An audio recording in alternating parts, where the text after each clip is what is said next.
We'll now look at another aspect in connection with databases and data.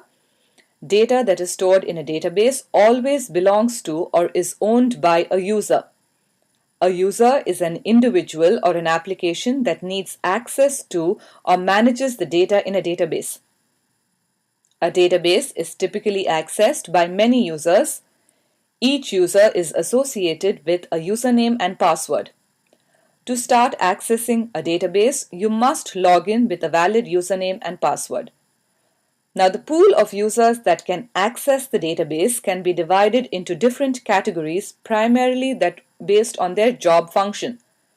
We can have jobs such as end users, programmers, operators, administrators, and depending on their job function, they would require the appropriate access to the database. Now, this slide mentions a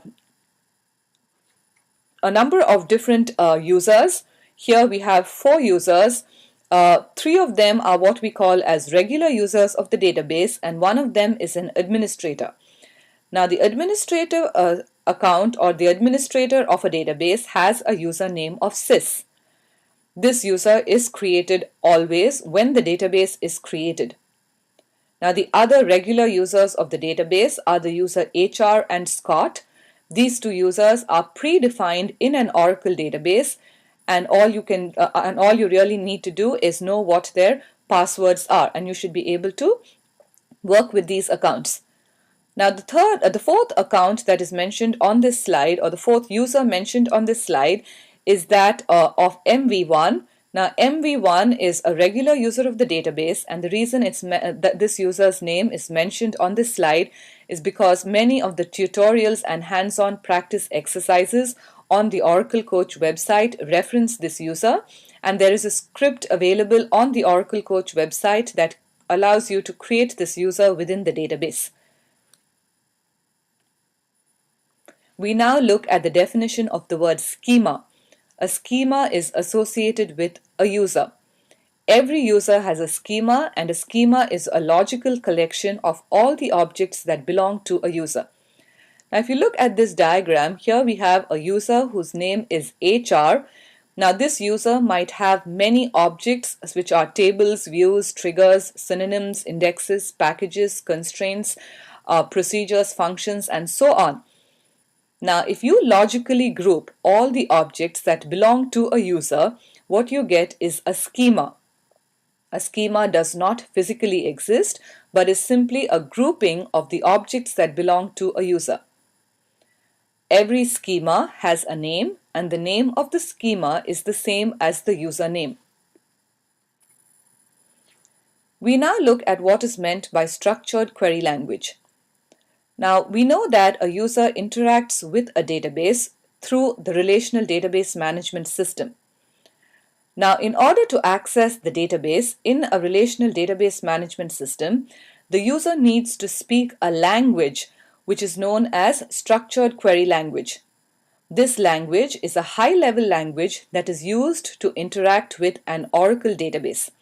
In fact, SQL as a language can be used when interacting with all relational database management systems. The other relational database management systems available are SQL Server, Sybase, IBM's DB2, and what is common to all of these relational database management systems are the way in which you access it or the way in which you interact with it using the structured query language or SQL.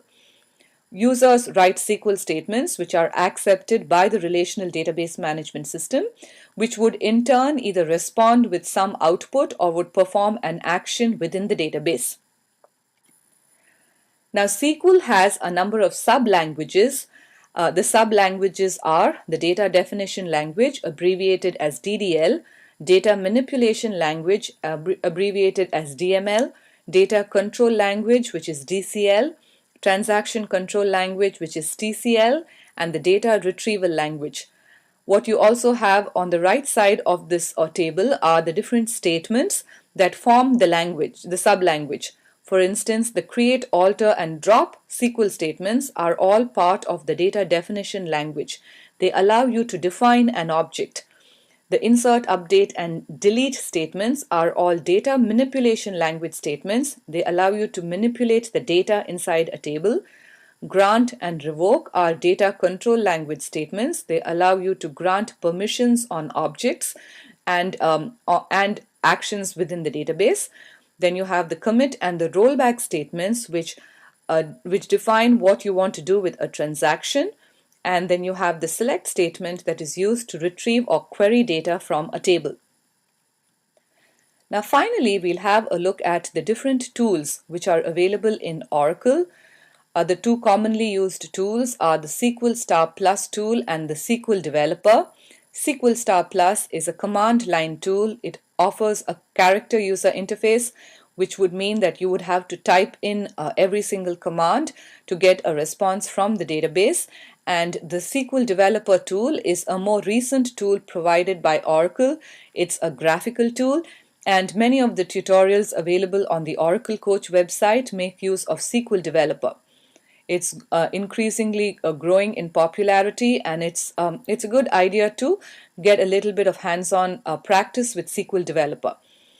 I hope you have found this tutorial useful. For other videos, tutorials, and articles, you can visit the Oracle Coach website.